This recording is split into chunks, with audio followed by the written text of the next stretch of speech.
إلى الرأي العام، زواج القاصرات هو انتهاك لحقوق الإنسان وعلى الرغم من القوانين المناهضة له، فلا تزال هذه الممارسة ضارة واسعة الانتشار، حيث أقدم البرلمان العراقي على إقرار مشروع بزواج الفتيات في عمر 9 سنوات، وهذا التشريع سيكون له آثار كارثية على حقوق النساء والفتيات المكفولة بموجب القانون الدولي، وتقويض مبدأ المساواة بموجب القانون العراقي، وإزالة أوجه الحماية للمرأة في الطلاق والميراث، ويعرض زواج الأطفال الفتيات لتزايد خطر العنف الجنسي والجسدي وعواقب وخيمة على الصحة البدنية والنفسية والحرمان من التعليم والعمل. وهذا القرار سيكون خطوة مدمرة للنساء والفتيات في العالم أجمع وللحقوق التي ناضلنا بشدة من أجل تكريسها في القانون، كما يحرم زواج الأطفال الفتيات من طفولتهن ويهدد حياتهن وصحتهن. والفتيات اللواتي يتزوجن قبل بلوغهن سن 18 أكثر عرضة للعنف المنزلي،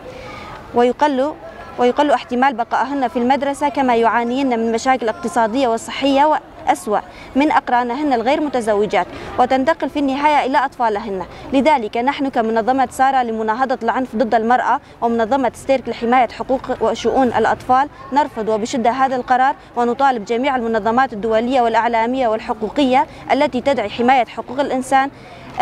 القيام بواجبها الإنساني ورفض هذا القرار الذي يستهدف للنيل من حقوق الطفولة وإرادة المرأة. منظمة ستيرك، منظمة سارة، 9/9/2024.